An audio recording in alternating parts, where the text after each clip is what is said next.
I usually come here to talk about the ongoing crisis in American cities and towns related to our unrelenting deportation of moms and dads and the longtime residents with no criminal history. There is no doubt that we will see substantial action to dial back the record deportations this country has suffered over the past 5 years, and a retargeting of deportations at criminals.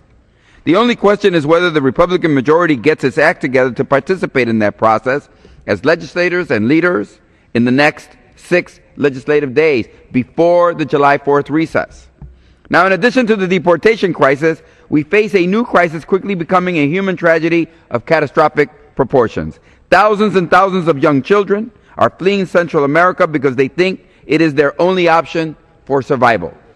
Faced with death threats, sexual assault, poverty, and no legal immigration options, little boys and girls are simply leaving their Central American countries behind by the tens of thousands. Some are coming to the United States to reunite with relatives, while many others are seeking asylum in any country they can get to, including this one. Girls, as young 11 and 12, threatened with rape in their own country, are risking rape and smugglers and murder and exploitation for the slim chance of a life in the United States. 80% are just coming from 3 countries: Honduras, El Salvador, and Guatemala, countries that top the list of the highest murder rates in the world. Gangs, drugs, poverty, and hopelessness are driving kids as young as kindergartners to countries like Belize and Costa Rica and Mexico and the United States. This is a complex international crisis that does not have easy solution.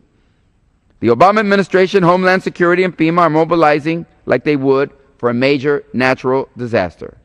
They are trying to address each case one by one, following the laws of this country we have for unaccompanied minors, families, and asylum seekers.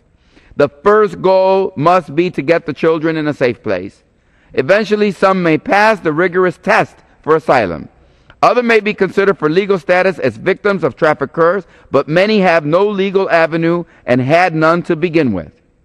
In many cases, children will face an immigration judge alone, without a lawyer and without a clue what's going on.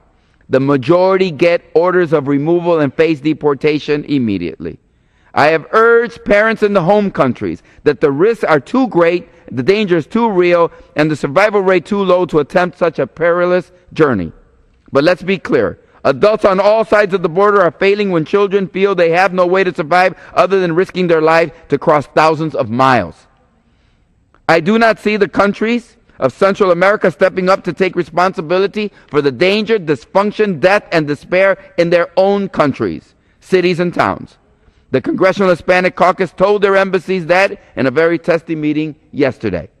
Nor do I see the United States taking responsibility for the insatiable appetite for drugs on our streets that in most cases fuels the drug trafficking, gangs, and desperation in Central America.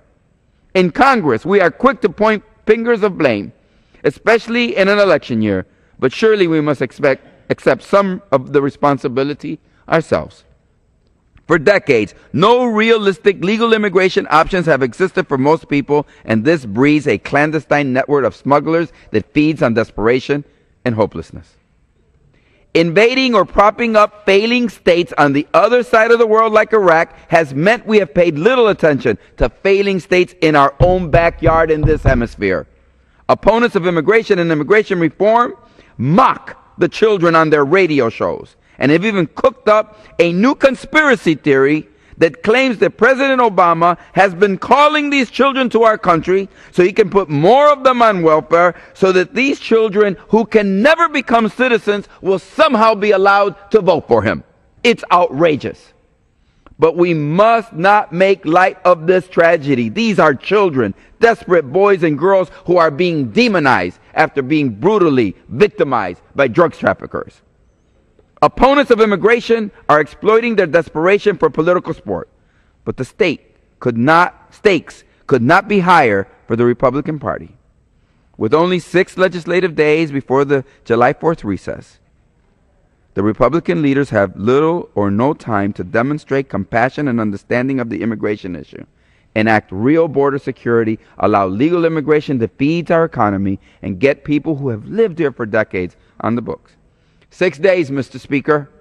before this issue clobbers the Republican presidential nominee in the 2016 elections. You may have waited too long to act, but that is, as it always has been, up to you.